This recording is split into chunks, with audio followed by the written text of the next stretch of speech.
Hi, I'm Ann Rieselbach, Program Director of the Architectural League. Welcome to the final pair of presentations by the League's 2024 Emerging Voices.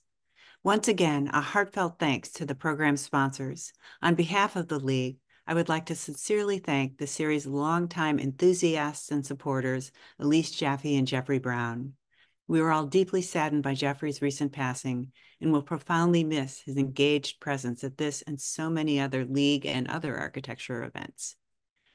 Additional support for the Emerging Voices program is provided by public funds from the New York City Department of Cultural Affairs in partnership with the City Council and by the Next Generation Fund of the Architectural League, supported by a group of past Emerging Voices and League Prize winners. Architectural League programs are also supported in part by public funds from the New York State Council on the Arts with the support of the Office of the Governor and the New York State Legislature, as well as by the members of the Architectural League. Please consider joining the League. You can find membership information and so much more, from projects, essays, and videos to future program listings, on our website. We'd also like to thank the Architects newspaper for another year of insightful profiles of all 8 of this year's voices. The print copy is out now with digital features of each firm and a full digital copy of the issue coming soon. The Emerging Voices program was launched over 40 years ago during the League's 1981 centennial celebration, renewing, in the spirit of the League's founders, a commitment to recognize, nurture, and share innovative work by young and emerging architects and designers. Each year, a jury comprised of a small group of past emerging voices alongside a combination of curators, journalists, and educators selects 8 noteworthy practices based in the United States, Canada, or Mexico. The 2024 award spotlights individuals and firms whose work addresses pressing contemporary issues, from climate change and resource extraction to social inequities and exploitative practices, with, as always, a distinct voice that has the potential to influence the disciplines of architecture, landscape architecture, and urban design. To select the winners, the jury reviews portfolios from an invited group of candidates who have a significant body of realized work and considers their accomplishments within the design and academic communities, as well as in the public realm. This year, the jury reviewed accomplished work that represented the breadth of contemporary architectural practice during the 2-step process of selecting this year's winners. First, evaluating projects and design statements from about 50 firms to create a short list of candidates, and then reviewing more extensive portfolios from the 20 finalists in the process of selecting 8 emerging voices. To learn more about this year's voices, as well as past winners and their work, please check out the League's website. And as I'd mentioned before, you can find lecture videos, interviews with the speakers, and all sorts of things. Videos of this year's series, along with short interviews, will be posted in the coming months. We're grateful for the time, expertise, and enthusiasm of the 2024 jury: Behnaz Asadi, Paula Aguirre, Irene Chang, Mario Gooden, Brian Lee Jr., Marie Law Adams, David Godshall, Jess Myers, along with Fernanda Canales, who will moderate today's program. Fernanda, a Mexico City-based architect, also holds a PhD in architecture. She's taught at architecture schools, including the GSD, Princeton, and Yale. Her research has been supported by the Graham Foundation, and her work has been exhibited at the Royal Academy of Arts in London, Stuttgart's IFA Gallery, and at the Venice Biennale. Fernanda's publications include Shared Structures, Private Space, and Architecture in Mexico, 1900 to 2010. Fernanda will introduce each firm, and then after their presentations, we'll follow up with a conversation with the speakers. She will also pass along questions from the audience, which you should post in the Q&A section, not in the chat section. Please also watch for information about CEUs, which will appear in the chat towards the end of the presentations. Thank you for joining us.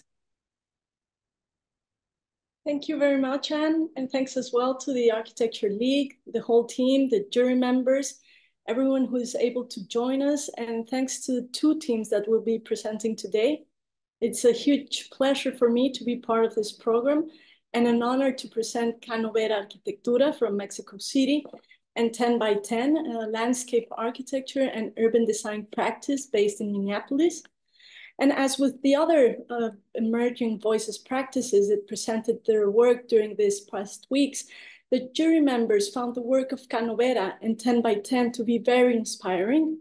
They made us take the discussions far from issues related to materials, shapes, and even buildings, to focus instead in the ecological and critical thinking they pursue, and in the impact of the interventions in communities and in the territory.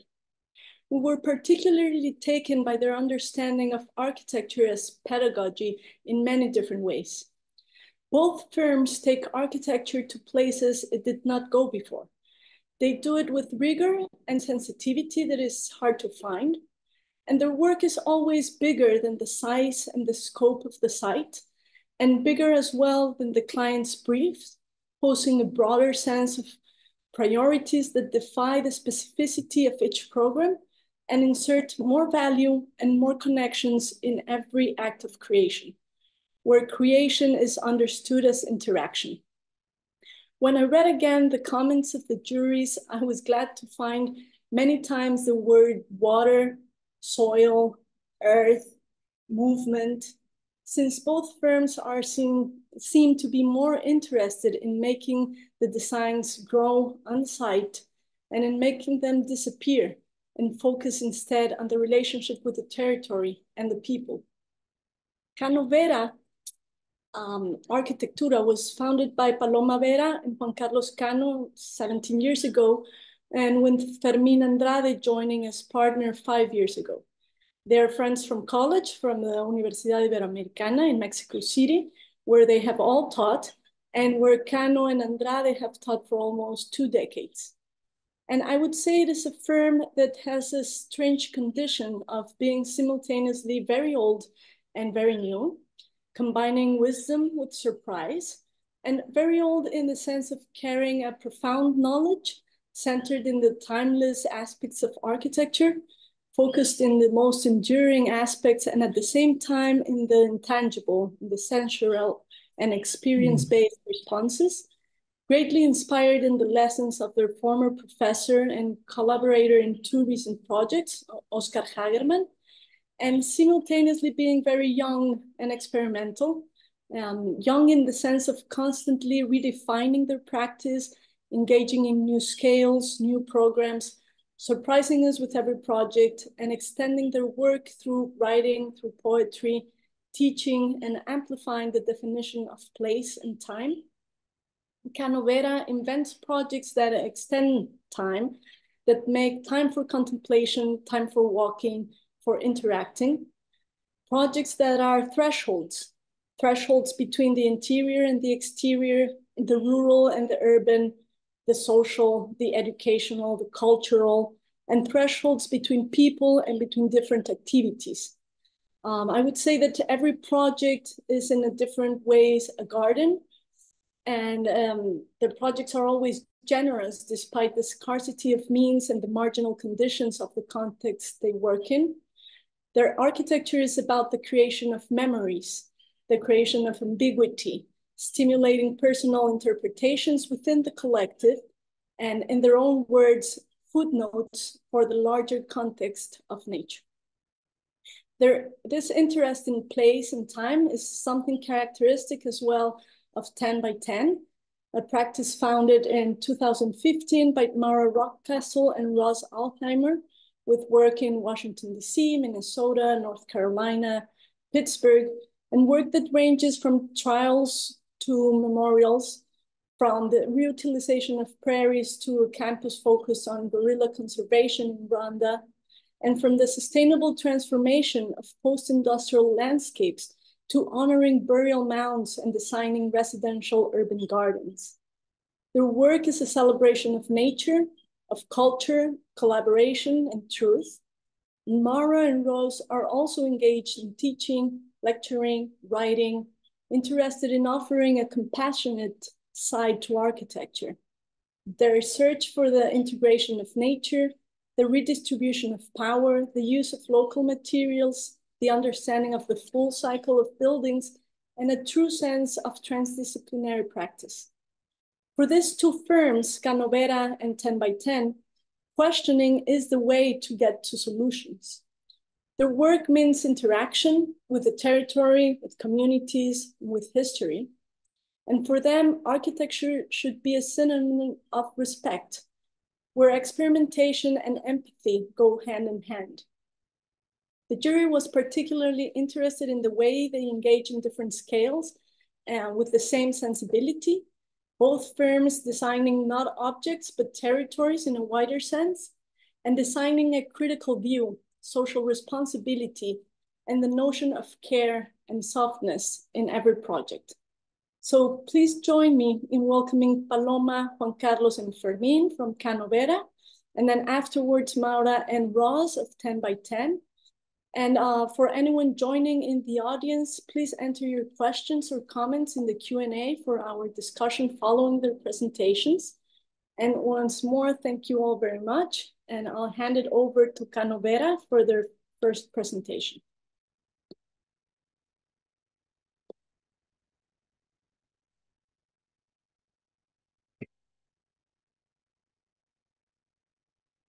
Well, thank you, Fernanda. It was very, very nice, everything in the presentation. Well, thank you very much to the Architectural League for the invitation, and also to all of CANO VERA collaborators, because we are Fermín, Paloma, and me here, but there's a lot of people involved in the process and in the work of CANO VERA. And of course, also lots of associates in certain projects, that it's not only CANO VERA, but also other firms involved. Thank you very much also for naming us emerging voice, even though we are like a bunch of middle-aged guys with middle-aged crisis. We hope that doesn't reveal very much in our work, but we're really happy to be here. We stole this title for a presentation from Jonas Mekas, the Lithuanian filmmaker, not only because we love his work, but also because all of his interest in everyday life as what we know what happens every day, and it happens each moment of what we're searching for. And in this case, we always call it beauty, even though we have like these large scale projects. We will show you two of these large scale projects, but we always measure this in certain fragments of the project. This is a Sappho poem. This poet from the 6th century before Christ, which appeared in our time for only these kind of papyrus that we don't know really much about her. But we know about her work, and we know about her glimpses of beauty that she had. And that also sends us to Judith Shlansky. There has this great book that it's the Inventory of Losses. That what is really beautiful about her is that when she was writing this in her preamble, she put the things that disappeared when she was writing the book, and all of these things disappeared. Palmyra was practically destroyed by ISIS. And also, I don't know, this is my favorite one, that they stole the head from the corpse of Frédéric Murnau, the creator of the Nosferatu movie. And the metallic hydrogen that was obtained 80 years of experimentation was disappeared in Harvard University. So all of these disappeared. But at the same time, all of these things were found. Piranesi drawings, hair from George Washington, and some unknown poems by Sappho. And these things also tells us about what our work is, what in our work is happening right now, and what will be kept in the time that comes forward, and what will be only a fragment, and what will be understood as fragments, as our works are fragmentary, and our city where we work, Mexico City, it's a fragmentary one. We also read the city on the same way, like fragments that are located in several areas different from each other into the city. Mexico City is a very, very complex, very big city, and I try to, in a way, excavate, find pieces suffer from not be able to be what's going on in the science, in the small context. We are working, we will present two projects. The first one is the in the in Chapultepec forest, and this is a very big urban forest of 600 hectares. The second one is on the east part of the city in Iztapalapa. That is a huge area where lives 1,800,000 inhabitants. So you can see here the difference in between the income. So there's a lot of contracts in between the two areas. The first project is in the Los Pinos Cultural Center. The Los Pinos Cultural Center was the presidential residency of Mexico up to 2018. And it was then open to the public I don't know if it's a polemic thing to do, but it was a governmental decision that it was open to the public. And if you see the place where the residence was, this is Chapultepec, the biggest forest in Mexico City, and it's a very central part in Mexico. Very close to the wealthiest part of Mexico. Those skyscrapers that you see there, they are from Avenida Reforma, the main artery of Mexico. And the place where the Los Pinos residency is located, it's very central. And the idea was to open a place that was really, really enclosed. It was a very enclosed because of the presidential need. But before that, it was a very central place where if you see the mountains in Mexico, you will understand that this was a huge, one of the rivers that come from Santa Fe Mountains and come from all the western part of Mexico. It goes down to some haciendas, and it went to this place called Molino del Rey. Molino del Rey, this is a nice picture of Jose Maria Velasco in the 19th century. Molino del Rey was a flour mill, a 16th century flour mill that then became very noticed because in the 1847 American invasion was the last place where the U.S. Army entered Mexico City and then went to Chapultepec Castle where the power was. So it has a lot of historical power here. And then the most important thing to do was to open the place. The main actions, this is what it was, the private compound. On the north part, there was like the presidential guard area. And then the southern part, it was more like the private house of the president. So the main actions were related to preserve what was historical, that there was an aqueduct. And well, one of the main houses, the presidential house, and to try to make all this kind of inside space more permeable to the forest. So we started to also cleaning, demolishing what it was necessary to demolish, like a football field, and trying to build pedestrian paths, to put more vegetation, to restore what it was necessary to restore, and to change the activities, transforming some of the buildings. So one of the main buildings was transformed in a museum, and there's a new pavilion for like food related to the maize too. So we had to understand that there was a certain history about this, the presidential residency, where lots of things happens. For example, this is a Kennedy visit, or this is a strange picture about former President Gustavo Díaz Ordaz with his kid about 3 months after the 1968 student massacre that he ordered from Los Pinos. So it has lots of anecdotes about this. And also the power of this old Molino del Rey building what we tried to do here was to preserve it and to actually try to have the same spirit that it had in when it was built. This was very difficult because this was the original facade of the of the buildings in Los Pinos. Actually, it was a very bunker style place with fake vegetation.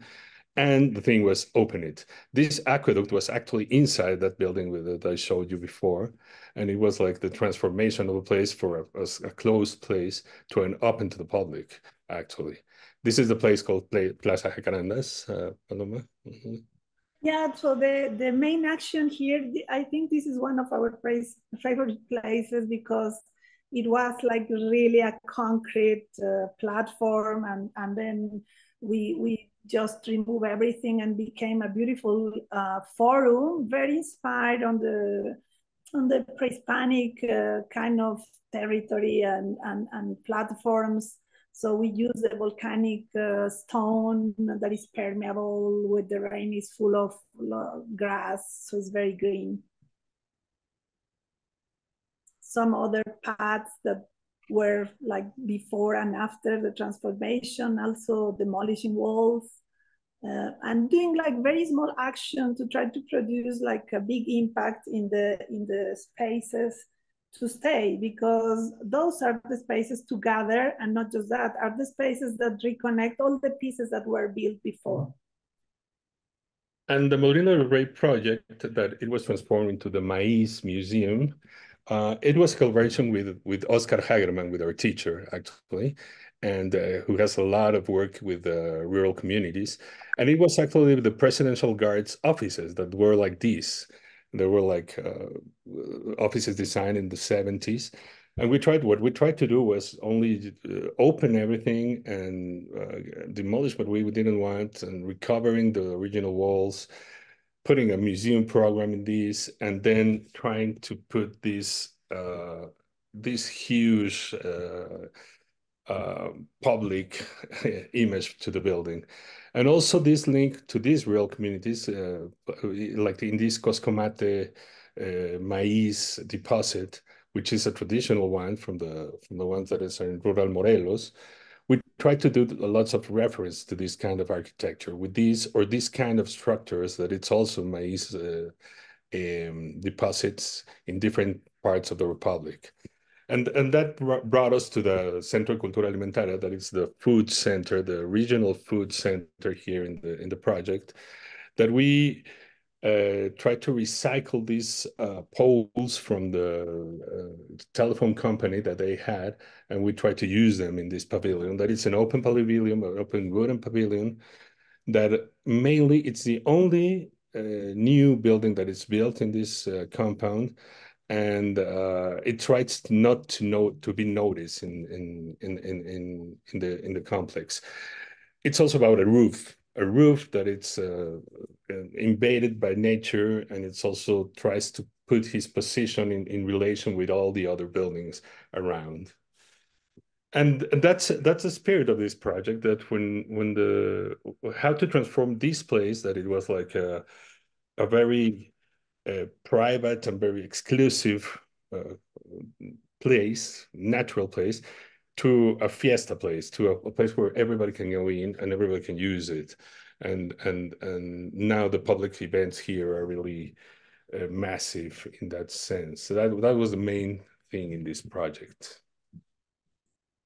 So the second project that we will share is in Iztapalapa. This is an image of 1940s, when we can see the Santa Catarina Sierra and the volcanoes. On the left, the Iztaccíhuatl, on the right, the Popocatépetl. And now is like that. The city is very like expanded and built and cover almost everything. And in the area, now there's 13 utopias that are strategically located into the area, basically to provide spaces to gather, like sports facilities.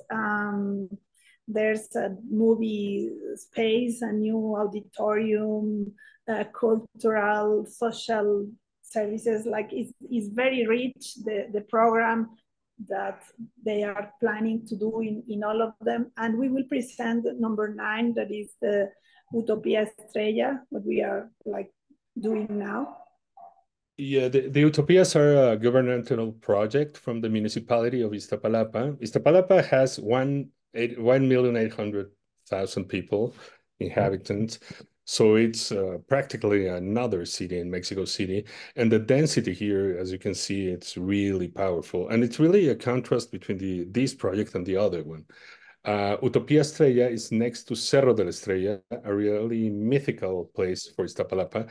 And this place on the left, upper left side, is the Central de Abastos. It's the biggest market in Mexico City, also built in the 80s, and who provides mostly all of the food to Mexico City. So it has a strange dynamic here because it's a powerful place, and it's also one of the poorest places in Mexico City. So Utopia Estrella was thought next to this place that it's between the red and the red square is one of the biggest water treatment plants in Mexico City, that it provides almost all the water to Xochimilco, for example. Xochimilco, the canals are provided with this treated water. It provides about 1,000 liters per second water here in the city. And it was the idea of this place was to be linked with this water treatment plant. And Iztapalapa has the Cerro de la Estrella. It's very known because of the Fuego Nuevo ceremony, the new fire ceremony, that it's an Aztec ceremony that was still in this pyramid in top of the cerro, and also the Holy Week celebrations. Everybody comes with to the top of the mountain with their crosses. It's a long-standing tradition. It's like a UNESCO program also. So it has a lot of a historical charge here.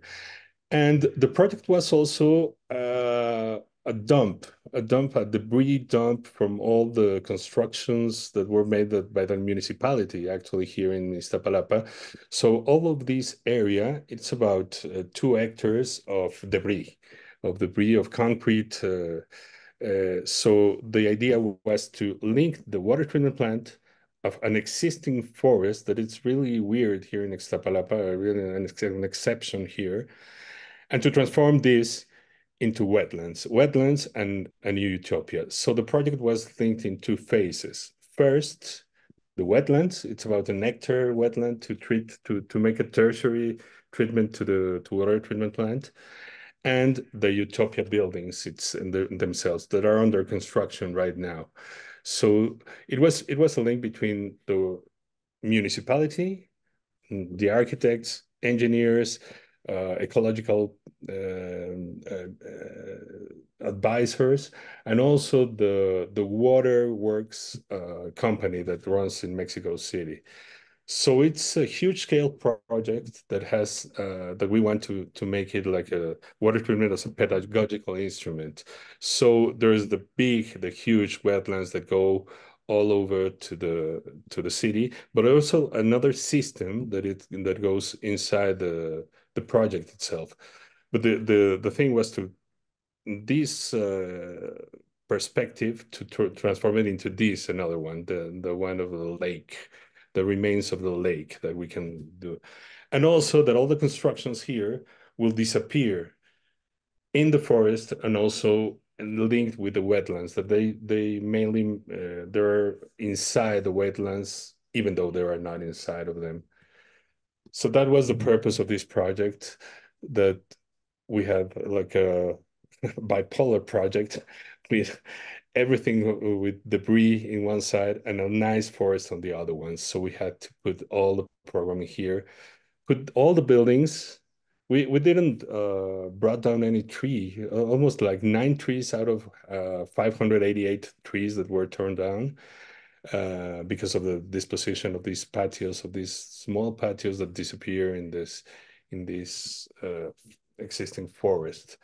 So the program was very complex and very well, I don't know, it's a large scale project with a concert hall, sports center hall, arts and crafts school, music school, social units of different kinds of them, forest nursery for the trees.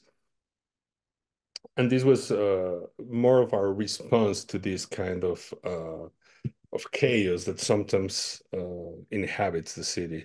We only wanted to transform it in the most beautiful way that we could, and also with the difficult part of working with this kind of scale project with public projects that always is very difficult to have all your desires fulfilled. But I think it has been a lot of work, but a lot of satisfaction about this, about the transformation of this place into a new garden here, I think. And how the buildings try to disappear inside of this forest and how they relate with the wetland. I don't know. It's a kind of dream of trying to do this in one of the most difficult parts of the city, and one of the most we didn't have very much money for this project, so it is very important now to do this. And that brings us to this. This is the reference of the.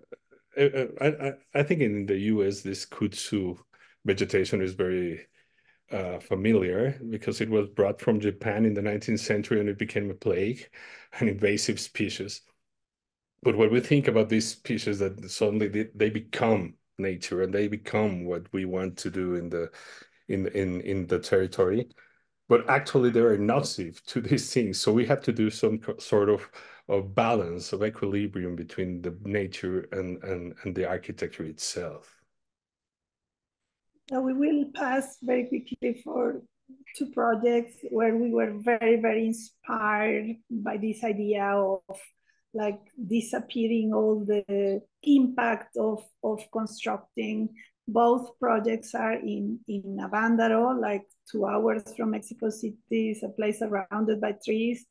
So we built in like with earth, with wood. This is the University of like la Universidad del Medio Ambiente, like for ecological studies. And this is a transformation during the different seasons. And what's interesting here is that it's sustainable. Water, electricity will be sustainable within 30 years because there's an edible forest. So I think there's a constant in our work of trying like to make architecture to be into the side, like really became one thing. This is the other project that share more or less the same warriors that we built also in wood. It's a commercial center, and we kept all the trees. We tried to make like small pavilions. We used sleepers of train in order to recycle. All the surface is permeable, so there's a like small dry river on the center where the trees are, and we love this idea, like the building is not so like present in a way, but it's very present on the heart, and is totally permeable with nature. And these are like our well 5 principles that we try to always keep. Fernando was talking about thresholds in every sense of the word. I think everything about thresholds we like are linked with nature and are linked with public space and social responsibility. Actually, in this kind of works, and also the materiality of these that we want to preserve in each one of these projects. Everything I don't link with this the experience thing, and sorry about the chaos of our of this, the way we speak.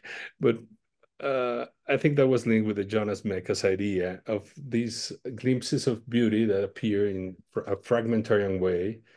And what is very, very important about all of these projects, even though there are huge skills projects, that they preserve everyday life, and they preserve like this kind of experience that you have when you are in each of these places.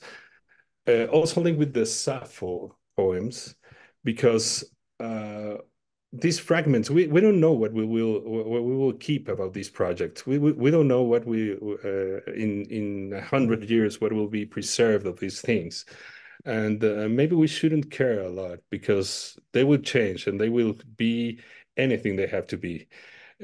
Also, the ideas of these projects, even though they're very hard to achieve, you never achieve them 100%. You always achieve them at a small percentage of what you really wanted. And that is what we thought about this. And this old guy, this 90-year-old emerging voice, well, actually, he's dead now, but he died at 96. That was his idea, that everything, it's just a fragment. Everything is about life, and everything is about something we don't understand and we don't really need to understand. And thank you very much. Thank you so much.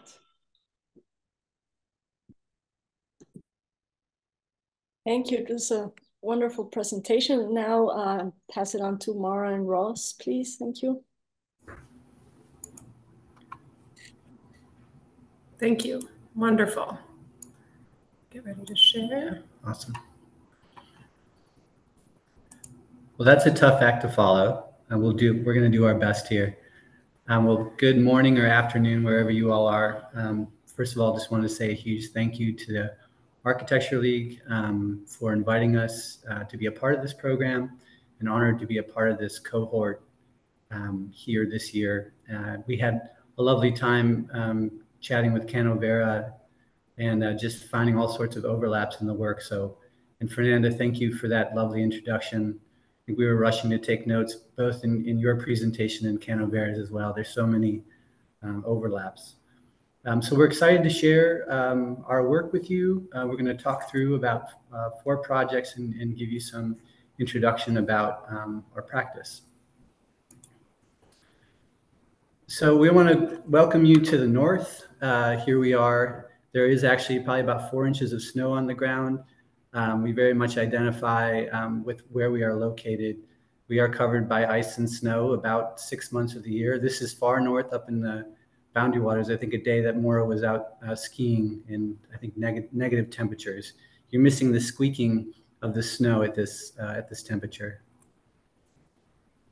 We're also situated in this amazing metropolis where the nature and prairies and the cities and culture kind of commingle, and where you're constantly connected in ways these things are sort of knit together.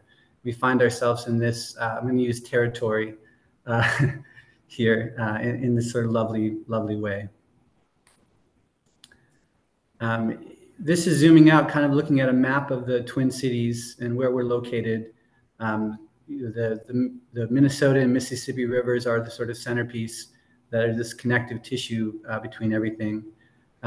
We very much find ourselves located here, committed here, invested in the community here, working here as 10 by 10 for the last 9 years, invested in the community and building projects as we are here. You can see our projects located around in green, which they continue to sort of populate this map in a lovely way. We are 9 years old. We're made up of 17 amazing people. We are a women-led and women-owned small business. We have a lot of fun. We try to find ways to sustain joy every day. We try to create a healthy culture and office where people want us to stay and grow. And we're really committed to also helping to guide and grow the next generation of leaders in our profession and in the city. We also believe that centering joy and making space for laughter and operating in vulnerability is foundational to creating a healthy culture, as well as healthy projects, healthy collaborations. By getting outside and laughing and making things, celebrating our non-work passions. Sometimes we write haikus, we connect with each other, and along the way we build trust. And that's just foundational to how we work. We focus on projects that engage physical, perceived, and the dynamic issues of our time through design inquiry, experimental methods of design process, and provocative questioning. We're working to challenge the normative environment of practice through process-oriented ways of working, engaging, and seeing landscape. We define ourselves as a critical practice, an experimental practice, and a process-based practice. To deepen a framework for critical practice, we align ourselves with our beloved Beth Meyer's words on practice as criticism. And its goal is to foster a precision of language, to produce new ways of thinking and evaluating, and to agitate for change. How we work is a strategic choice. I think that's something that we're very conscious about. So there are 4 themes or actions, rather, in some cases, that help to define our design approach. The first here, be vulnerable, is followed by unlearning, truth or finding truth, and curiosity. In our experience, landscape architects as a group of people are exceedingly compassionate. And in the work we're doing, we're confronting these issues of our time. It is not easy work. It requires bravery, patience, dedication, a lot of time.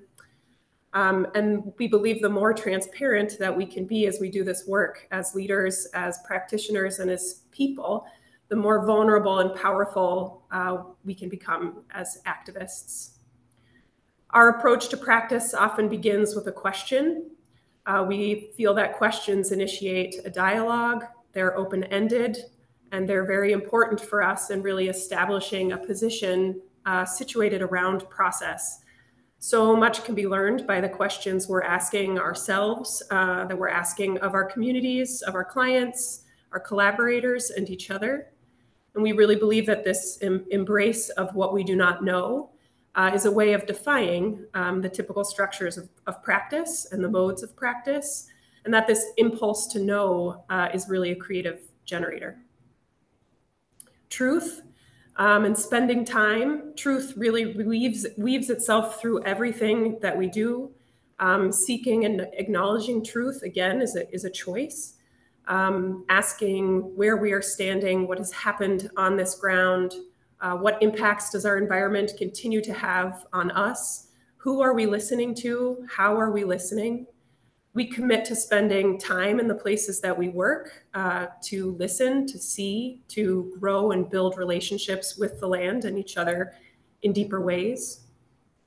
And curiosity, which goes hand in hand with a kind of openness and imagination, a sense of optimism. It's a commitment to really embracing a practice of probing rather than proving, again, asking questions more as a mindset and an action. So a couple of years ago, our team co-created these 10 values. They really embodied our collective team's passion and commitment to the work that we do together. And they've become a guidepost for us, shaping the work we're pursuing and the work we aspire to do together as we grow as a team. For our talk today, we wanted to share 4 projects, and those projects really elevate 3 key ideas: people, experience, and stories. So the first, people, relationships, communities. How can we connect to each other in more authentic, real, humble, and open ways? And this is both sort of an internal conversation and an external one. How are we working as an office to redefine what an office can be? A place of care and support, horizontality, full of transparency, and then outwardly, kind of how do we show up for our clients, our community partners, our collaborators? How do we build teams to do this work? And how do we hold these communities in a better way? Every place we work has a set of communities. We're building and living within these communities for periods of time. and how we can support these better is really important to us. Experience is a second idea, sort of tactile knowledge, sensory abundance, this process way of working, kind of thinking of our bodies as these constant sensors, how we're experiencing landscape at both a macro and a micro scale in the places we're working, kind of through this lens of experience and our own different ways of analog working in these places. How do we begin to kind of unpack different ways of connection, our connection with the land or with the materiality of the land? How do we honor our human experience and others' human experience in these places? And stories being an important one of these three, storytelling, the material stories, just uplifting the humanity embedded in the work that we do. In our process of research and experimentation, we excavate untold stories and overlapping story, the active engagement with people and communities who we draw out a deep knowledge of place that are embedded in each person who lives there. What emerges is a kind of narrative, place, and tactile knowledge. Stories reaffirm the humanity embedded in the work we do, circumstance, curiosity, characters, conversation, and conflict. So to kick off our 4 projects, we're going to share a story about the Philando Castile Peace Garden. This project is about honoring Philando Castile's life, who was taken by a police officer in Falcon Heights, Minnesota in 2016. This project is a product of around 4 years worth of work off and on with the community, and much of it pro bono. We were invited into this work by longtime friends and collaborators in St. Paul, Formula Architects. This image is from the Candlelight Vigil on Restoration Day, July 6th, the day of Philando's murder. You'll see this photo throughout, or the day of this, a photo was taken throughout. We begin this project, as we do on all projects, as Maura was talking about, with a framing question. How do you grow a space for healing, protest, and reconciliation? And what are the limits of design?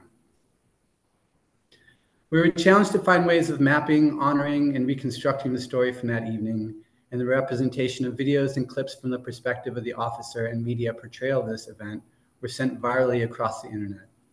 The site where Philando's life was taken occupies the edge of the Minnesota State Fairgrounds and the right-of-way for Larpenteur Boulevard. The site was reconstructed as a berm in the mid-1990s as a part of a beautification project for the State Fair. Another challenge was that all improvements needed to be approved by the State Fair. It was never meant to be a landscape occupied by the community on this site. We challenged ourselves in our process and our observation and documentation methods to allow for shifts in perspective and for new knowledge to be gained about the site and the community. We set up a process of documentation over the course of the project so we could read the shifts through seasons and occupation, and also to catalog the existing inventory of artifacts and the constantly changing nature of the site, as well as to test emerging design ideas within the site. We explored the power of the image to tell a story of place, and also the problematic nature of perspective and image to tell other stories. Our work lasted 4 years and went through 3 phases that I'll talk through: preparing the ground, building the garden, tending the garden. Our first phase of work was to plant a garden with the community for the annual Restoration Day that celebrates Philando's life on the day of his death. The idea that emerged with the community and design team was to prepare the soil for the permanent garden, to suggest that changes were coming, to test some of the programs that had emerged in the design, and to plan a mix of perennials and annuals that we could harvest at the event and use in partnership with an installation artist of cut flowers. This was also a process that was very hands-on. We worked directly with the community and the client, our collaborators, to organize a series of soil turning and seed planting events with the community that planted a garden to basically envelop the artifacts. This was also 2 months into the pandemic, so the logistics were complicated. You can see here the process of soil being turned and framing out the artifacts. This first day we were out on site, we got word that George Floyd had been murdered. We stopped for a community prayer and then got back to digging.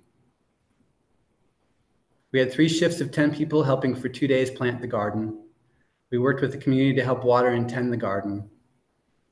The first dusting of snow in the winter, you can see on the bottom. In October, some of the artifacts were stolen, and Valerie Castile, one of our close collaborators and the mother of Philando in this project, asked us to pull out the garden. As I mentioned, we worked with Valerie Castile and a series of community champions that stepped up to make this project happen from beginning to end. The site organization is simple. The garden that organizes the whole site, a walk that moves through the site from the sort of covers the length from east to west, and Philando's bench in the center, which I'll talk more about in the cosmogram. So one of the primary features of the garden is Philando's bench. It's a place for people to connect with Philando and each other. The shape was based on the bench profile of the seat from Philando's car, with a varied position to reflect his life journey. The cosmogram is at the heart of the garden. We collaborated with artist Setu Jones, who told the story of Philando and his intersection with St. Paul and the community. The serviceberry tree planted in the center was donated by 10 by 10, located or pulled from a nursery just up the street. The grate that's in the center there, that Setu designed, was fabricated at just adjacent to George Perry Floyd Square at the Chicago Fire Arts Center.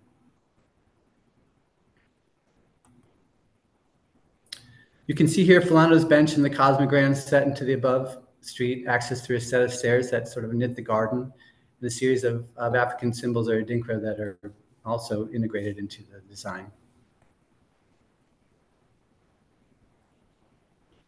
Here's the Peace Garden on Restoration Day in 2022 and the way that the community engages with the event there now. The police stopped helping to host the event, and so everything, they used to shut off the streets, so now we have the capacity to hold hundreds of people within this site. So we'll shift, staying in Minneapolis, we'll talk a bit about historic Fort Snelling at Bdote. We're working on a handful of projects, as you saw on that map in the beginning, along the Mississippi and Minnesota rivers throughout the Twin Cities. These rivers are Dakota homeland, where their presence and stories have been erased. A lot of these projects engage deeply with Indigenous partners. This particular project sits on the bluff right above the confluence of the two rivers, or Bdote. And the driving question for this project, or the series of them, what is our role in telling stories that are not our own? How can landscape reveal truth and build kinship? And how can we undo the idea of making place? Many of our Indigenous collaborators include cultural knowledge keepers, artists, activists, educators, storytellers, and writers. We engage with these individuals in a slightly different way across all of the projects, finding different ways to funnel project funding and decision-making authority into their hands each time.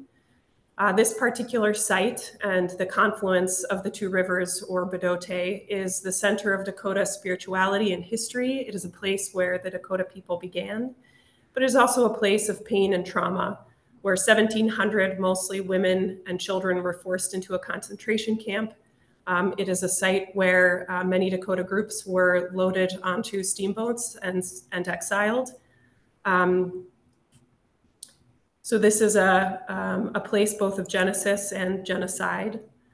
And many of our Indigenous partners do not come here. And that was, for us, one of the biggest sort of charges for this project, was how to rebuild those relationships and make this a place where more stories are told and people will want to return to. This central tenet of the Dakota worldview is called Mitakue Owasin, or all of my relations, all my relatives. And it's a worldview that it describes a profound respect and responsibility to the natural world.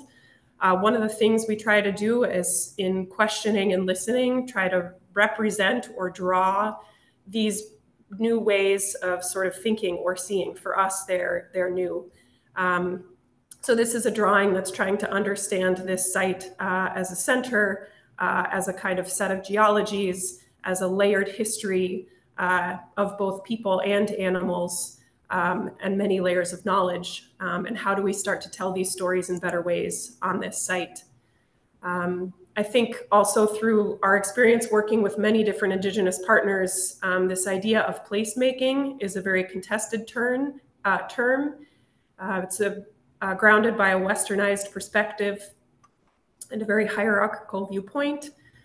This landscape is already made of complex layers of communities and climates, histories, materials, and ecologies. So our approach is more about revealing, bridging, listening, evolving, storytelling, and celebrating. This is a view sort of looking at the new central entry point to the project with the Mississippi River beyond. It's a gathering place that centers stories around Bodote and the river first as the first visitor experience. The site is filled with new places to gather, all reorienting the body back to the river. There's acres of restored prairie that is full of culturally significant plants that we worked with our Dakota partners to identify. It's a place that is both healing the ground and trying to heal relationships and deepen relationships back to this landscape. There's layers of interpretation throughout the project, again, trying to tell some of this painful story in very immersive and physical ways where the body has to sort of move and experience in order to understand. This is the treaty feature that highlights one of the primary sentences within the treaty that is not being upheld. The third project, Mill 19, is in Pittsburgh. This is a kind of 100-mile wide by 1,200 feet, 100 feet by 1,200 feet long, quarter-mile long mill. That would be very big. Nestled between the Monongahela River and the Hazelwood community just south of downtown Pittsburgh. Mill 19 is a transformation of a former J&L Steel mill into a sustainable advanced manufacturing research center. The driving questions for this project are all about kind of memory, remembrance as an act, a ritual. How can material reuse define the story that is told here? And how can we carefully kind of illuminate stories through an editing process rather than a removal? These are some of the early tactile studies we did with clay imprints and rubbings on the site, sort of thinking about inventorying texture and character, understanding the post-industrial qualities that make this place sort of magical, and that hold embedded in them those stories. This is an image of looking at when we kind of walked on site in 2015 and how it looked 2 years ago, almost complete. There's a lot of inventorying we did of the existing structure to quantify and salvage as much of the steel and concrete materials as possible and reintegrate those into the new design. Here's some photographs of the project complete. The driving kind of organizational piece of the landscape is a long, quarter-mile long stormwater channel that runs the length of the facade. And that stormwater channel is both infiltration and retention. It feeds a cistern, which puts water into cooling towers. All the material here you see is, again, reclaimed concrete and very robust disturbance adaptive plantings.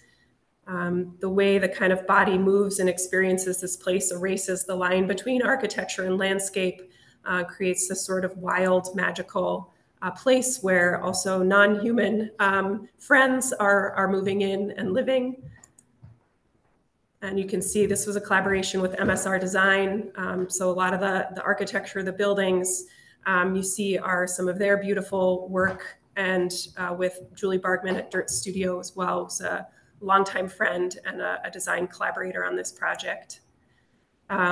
We facilitated community-led public artist selection process. This is Vanessa German's beautiful Spirit House that honors individuals in the community, their hands. She writes, the community wanted this place to be marked with the evidence of their lives. They wanted to be unerasable. So this sculpture really tries to pull their voice into this landscape. The way the landscape is now being kind of used and activated over time is a really beautiful, wonderful thing to watch. Awesome. The last project we'll talk about today is the Minnesota Zoo Treetop Trail. The trail is a 1.25 mile long path. It sits atop of an abandoned monorail line. We were invited to collaborate on this project with Snow Cry Lake Architects. And this was, as many of the ones we're talking about, born during the pandemic and through the pandemic. We've never worked on such a collaborative project. It's a testament to the whole team and invested client that the project is a success. But I think that's often the case in projects that we're working on, where we all become one team. We're trying to define larger project ideas, and then eventually we get down to our to our disciplines. The zoo mission, aspires to connect people, animals, and the natural world to save wildlife. And that was foundational, I think, to the project. And also, kind of the question that emerged for this project was really, how can landscape build compassion for wildlife, habitat, and each other to catalyze environmental activism? And so that was really the underlying framework or structure or scaffold through which we're designing this project around. Got it. So the zoo occupies about 485 acres. It was funded and planned in the 1970s. It was actually designed by an amazing interdisciplinary design team that was located here in the cities. Lance Wyman did all the amazing graphics. And a key component of that original design was this 1.25 mile long monorail line that had, in about 2012, stopped working and even was like intermittent use in then. I think Maura grew up going on the monorail ride. So the zoo is also home to about 500 species of animals. They have a total of 4,500 animals. And so it's just a rich place. I grew up in Milwaukee at the Milwaukee Zoo and an urban zoo. So this 485 acres compared to the 2-acre zoo kind of blew my mind. So also important in this shift as we go from sort of a monorail ride to sort of an open-ended experience. So this thermally conditioned experience to one that's open and had choice, provided significant opportunities for us to be able to build this framework on. This project also presented an important perspective shift for the zoo. So back of house became front of house, and the ability to take in multiple sort of perspectives and exhibits. We used a lot of different methods to explore possibilities of the trail and trail connections. We took numerous monorail rides and used photography and film to kind of capture those experiences and the uniqueness about the monorail path. We translated our mapping and cataloging of the rail sections on top in the spirit of Halpern's notation through a set of sections so that we could start to collapse our research layers into a holistic experience. So the product of this is really 4 touchdowns that connect the monorail to the ground and a 1.25 mile long path that's sort of filled with bump outs and interpretive work.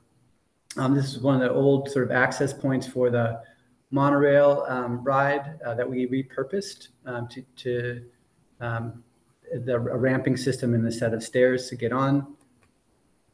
The bison landing access loop encourages visitors to engage with the restored prairie bison and each other in new ways. You're not seeing any bison here, but they do come through there every once in a while. Trail bump outs are located along the course that connect you to spaces and to land that had been disconnected for years. We also had the fortune to do all the wayfinding and interpretive features along the whole site. To program, places for pause, contemplation, and engagement when stories in the landscape in new ways. And that became the kind of scaffold and framework to really educate and teach and encourage shifts in behavior. The project creates a landscape frame that allows for moments to engage through all seasons. And you can see here on the left, it also offered new opportunities to connect with the grizzly bears, which was pretty amazing. So some of those existing exhibits that you got a new connection to, and also these sort of new kind of more secretive ways of getting up onto the trail.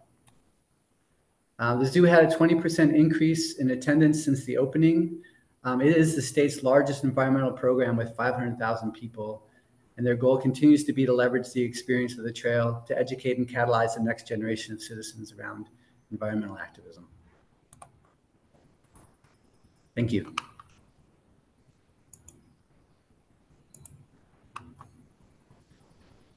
Thank you. Thank you very much. It was super inspiring to listen to your presentations and wonderful to see so many glimpses of beauty. It's very refreshing and motivating to hear less about projects and less about buildings and more about places, their sounds, culture, history, the desire to build trust, joy, extend time, and create a critical way of interacting. So for everyone in the audience, please enter your questions or comments in the Q&A for our open conversation. And I'll begin with one question for both firms. I am interested in knowing more about the long-term perspective that characterize both practices. How does that combine with the fast-track clients' desires, with the everyday rush? Especially because both firms mentioned the importance of the circumstantial and permanence, along with the timeless conditions of places, which lies far from the hands of architects, far from desks and laptops. So where does your work start and where does it end? You know, if CANO VERA can go first and then Maura and Ross can follow afterwards. Boy. Well, well, I don't know. Yeah, well, I don't think that, well, one part of a question is the work itself and the realized work and the not and also the one that stays as a project, and how will it go in time? I really don't know. And that was one of our questions when we were preparing this presentation. It's like you try to influence in certain aspects of the projects to of getting the projects done in a certain way. But then all the circumstances, and mainly in public works and in public building, it's really chaotic. And as you know, in Mexico also all the public construction, it runs out of improvisation, and lots of improvisation when we're working in the projects, and also the rush about it, the rush to construct that you have a certain project with a certain scale, and then you have 2 years to finish it. So you don't control that kind of stuff. You don't control you only, I don't know, 10% of what of the important decisions are made by architects or by designers, and so maybe it's this uncertainty part of the work, and I don't know if that's a part of the constructive work question, but as a firm in the future, well, we like to continue to continue doing public works, and also this satisfaction of having these projects that lots of people use, and when I say lots of people, it's like the urban scale of Mexico City, that then you have this huge amount of people going to these places, and we don't really care about certain details or certain, I don't know. I was going to say the beauty of it, but beautiful aspects. I don't think that there are material beautiful aspects. I think the beauty of it is the use, the use of the spaces in a kind of unfamiliar way when you're projecting, where you're designing. And to continue like that, to be what happens with that, I don't know, but we would like to continue to do all these kinds of work.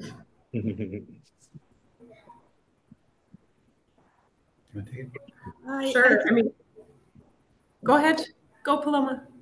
I just wanted to add that I think we are very pleased to see that there's some influence in the social component. There's a lot of things that are very untangible. So when we see that people use the project and start getting transformed, the activities, we are very happy about that. And we are also very happy to see the connection with the land and the landscape in order like to, I imagine the future in that path.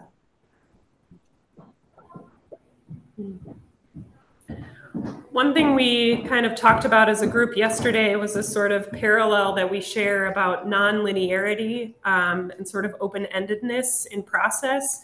I think, Paloma, you mentioned sort of the coming and going, or I don't know, I think this like weaving of we're being, because 10 by 10 anyway is committed towards process as sort of a fundamental grounding, organizing everything that we do. It allows us to operate in a very open-ended and adaptable way. We're sort of being pulled through the work by relationships with clients or communities. That's sort of these threads that are pulling us into places we didn't expect to be practicing, with people we didn't even imagine that we would have the honor of working with. So I think this whole premise of a process-based approach allows us to be okay with not knowing what the end may look like. We have a beginning and we're sort of on this journey, and we're responding and evolving to the needs of the kind of world today as a way of working. And I would add to that, I think what both firms share, my sense even from talking yesterday, is an extension of that, these sort of the creation of these more open-ended frameworks that do allow for change. Juan Carlos, you were saying before, this sort of impermanence and instability in what's going to happen. And I think we've probably all experienced that in our cities sort of in different way, the shifting of power and what's happening, with who gets to decide what happens and where the resources going, and in some of the best ways. And so this idea of, what is it that we can imagine we need, but then how can something like that shift? And so these frameworks that allow for that evolution, that we think, coming from a place where you're able to kind of get into sort of a depth about what something is, what community needs are, and put that in place and set something in motion, that can transform, that can change. It's really important, I think, for both practices. Is that something really visible in both of your presentations? Because there's an interest, I guess, not only the project allow for change, but it actually fosters it, and really is not worried about the messiness of place, a messiness in a negative way, but actually taking that improvisation as a positive way of interacting. And I would follow up with another question from the Q&A that it draws on the same issues. They ask you, how do you document or sustain the engagement resulting from the interactive experience? Because I think it has to do with interaction and allowing for this future uncertainty or flexibility. And how has this engagement informed your work now and in the future? How do you imagine that happening?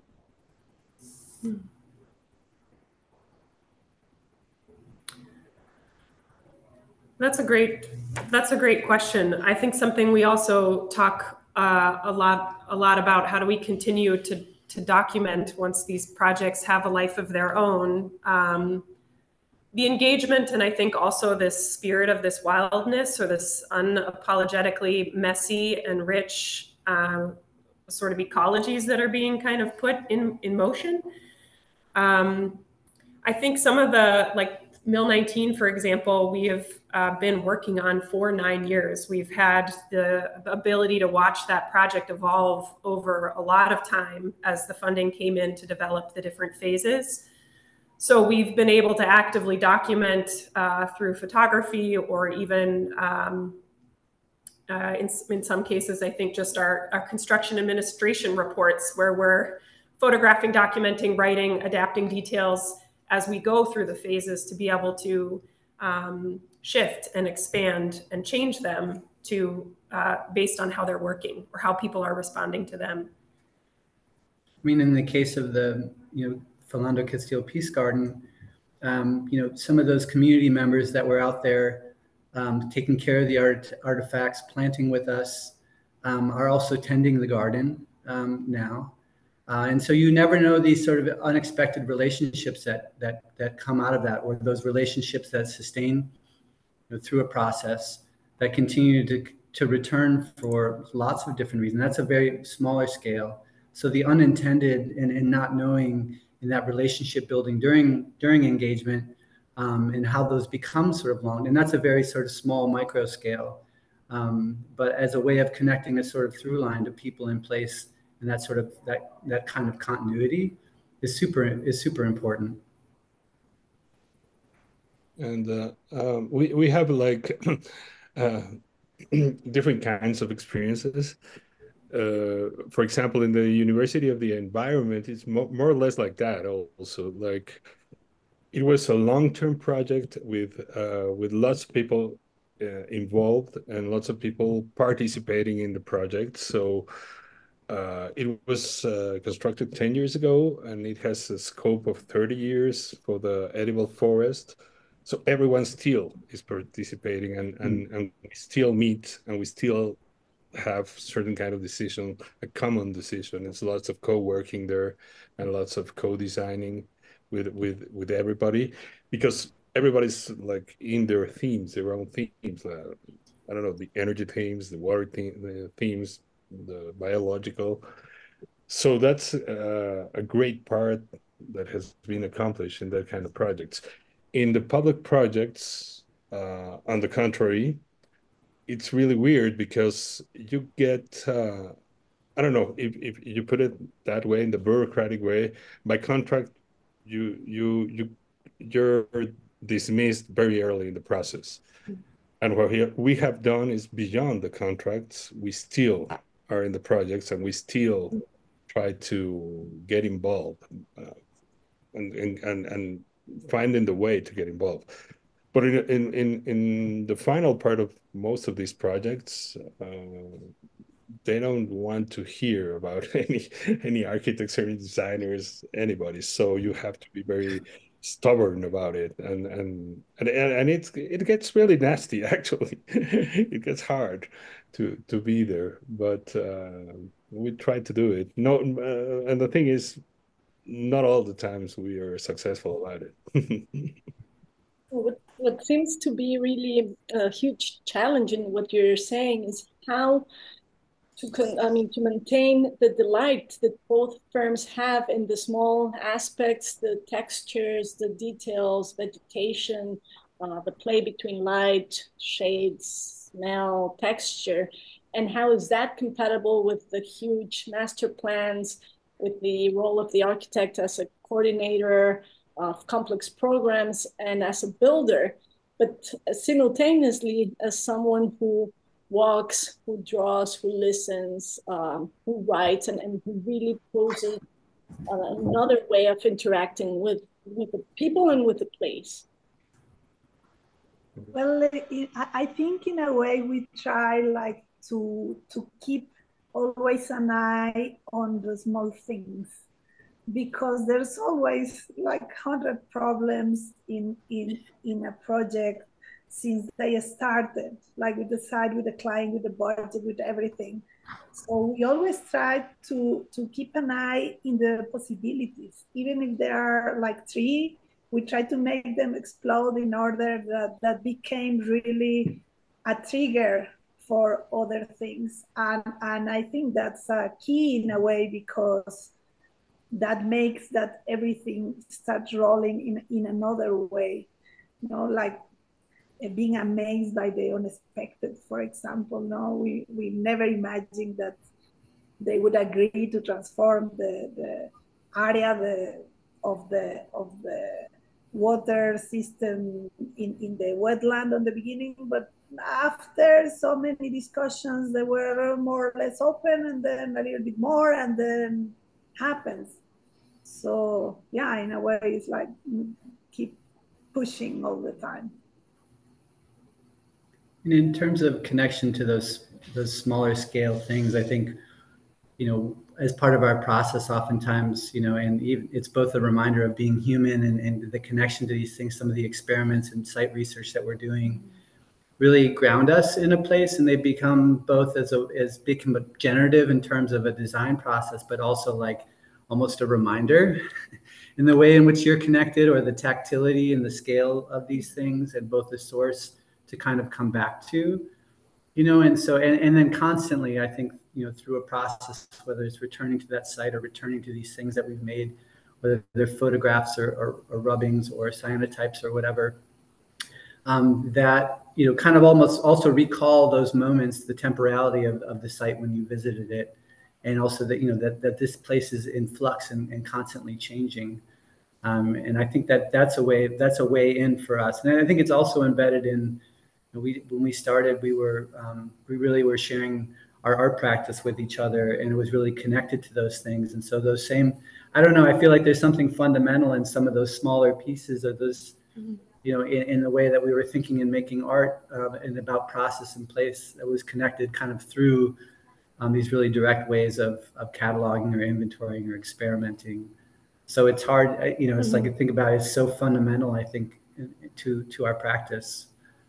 I think that's the best thing about what we all do, is our ability to do all those things that that you just outlined. The ability to kind of manage complexity and understand all the different layers of these very big planning complex projects. But as Ross said, I think the joy in what we do and being connected to that intentionally is a way of finding the beauty of feeling it every day, so that we can do this hard work.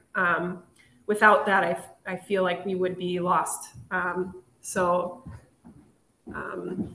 think we talked a little bit about kind of linearity and rigidity, maybe working in the US compared to the ideas of improvisation in Mexico City. And I think like we are trying to insert improvisation and messiness in our processes here, very intentionally, in order to keep all of those layers of the work alive, the tactile, the artful, the kind of need to be very good managers and very technically adept at the work we do. And there's a direct question for Maura and Ross from the audience. When launching your office, how did you go about identifying clients and municipalities that valued that in-depth process that you are describing, that you take in developing your concepts and projects? How do you communicate that, and how people identify you with that?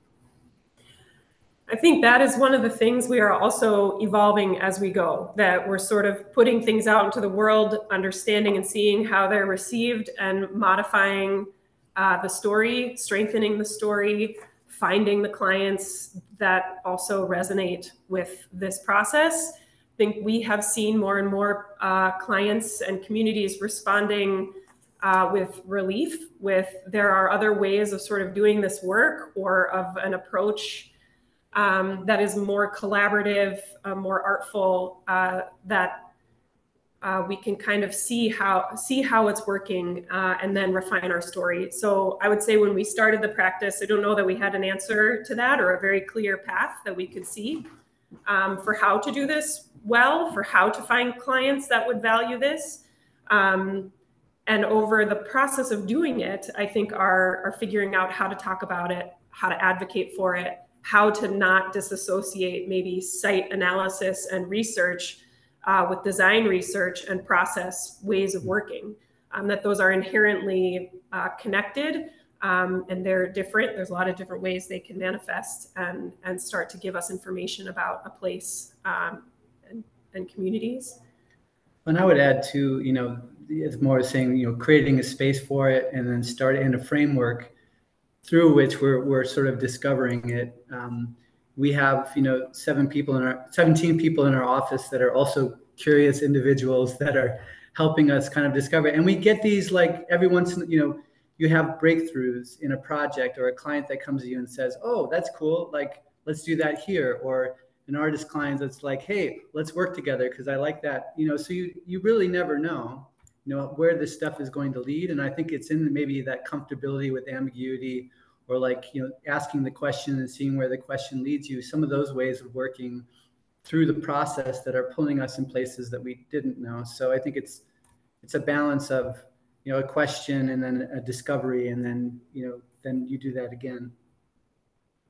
Just by listening, word that really comes up, listening to both firms, is the pleasure in discovery in many senses. And I would like to hear more about the principles that take you to understand other ways of seeing, of bridging, and as Maura said, of celebrating and making architecture even like a ritual.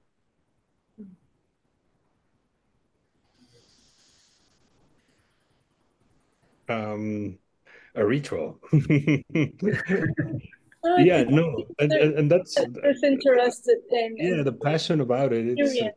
It's awesome because yeah, it's a correct word, the ritual. It's a ritual to be you have to be linked with that. And I was thinking about another thing that it's not a ritual. It's just like the you were mentioning, Ross, the curiosity of everybody, the curiosity of the things that appear in a project, and the curiosity that you appear to be linking in any kind of way. Uh, and I was thinking more about the link with the place and history. I was really interested in the story about the Dakotas, and how to make architecture, um, how to make those things important as us as architects, and working as architects, and working as something material, and how to making people to remember certain things, and the importance of that things, the importance of history in our work. And I think that's a fundamental thing. Well, the Dakota's story you were telling, it was really powerful, and it was really uh, that it was really like and it made me think, how can you grab that and make it material in a building, or in a place, or in a territory, and then making that everybody remembers that. We were talking about places, or with people that use the places, and in the present, and maybe in the future. But how can you link that to the past? The past is also important for these things. The past as a remembrance in the present and in the future, right? Mm.